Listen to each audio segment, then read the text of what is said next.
My parents went to UAB, so we weren't like Auburn legacy folks, but most of my family is Alabama fans. And I just had a lot of friends who I really respected who were very into coming to Auburn, so I was like, maybe I should visit.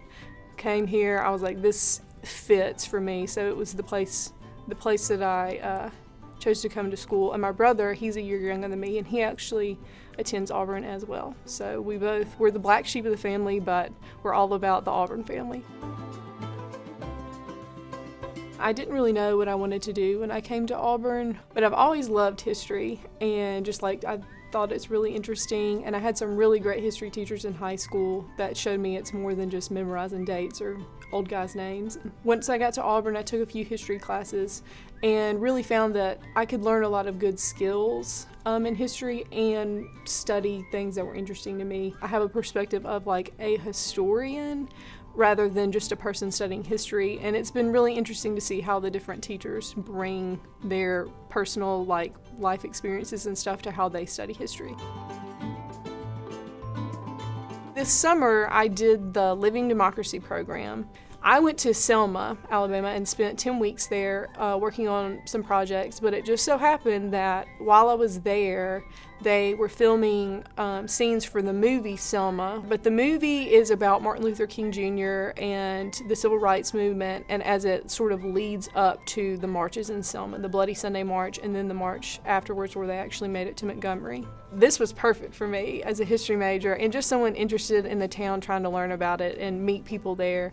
And there were about 300 people from Selma, Montgomery, and sort of around the area. Some people drove from Atlanta to be extras, but we were there for a whole week. We were in Selma for 4 days and Montgomery for 1 day. And I was cast as a marcher, and so it was sort of surreal to be on the Edmund Pettus Bridge in like 60s clothes and talk to someone who was telling about them being a 12-year-old walking from school and then what happened when they were at the Bloody Sunday March or what they saw.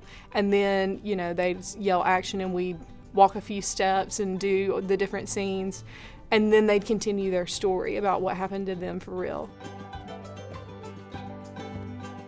Everyone always asks, do you want to teach when you tell them you're a history major? And I could see myself teaching down the road, but I don't want to do that right out of school. And so I was like, what do I actually want to do? CCE, being involved with that, has given me a good perspective of how history can be kind of transformed into a good career field. It's sort of diverse in its approach, and it's given me an opportunity to develop a lot of skills, so I feel confident going out and doing whatever I want to do. I remember at some point looking something up online or hearing someone talking about the Auburn Creed. I was like, what is that? And I looked it up one day and I was like, that is so cool, because it's it's just beautiful the way it's written and everything, but it's a really unique thing I think that Auburn has that not a lot of other places have. And it's not just sort of like a fight song or something sentimental. People at Auburn really care about the creed, and they try to make that a real sort of mission statement for the school in some ways. And so I've always thought that's really neat. There's going to be an opportunity to try something new, to do something that's uncomfortable for you, but to learn something new, or to kind of have a little adventure, or to just step out and things might not work out for you, or you might find a new passion or succeed in something or whatever. But I just feel like Auburn's a place where you can say yes and have really great experiences.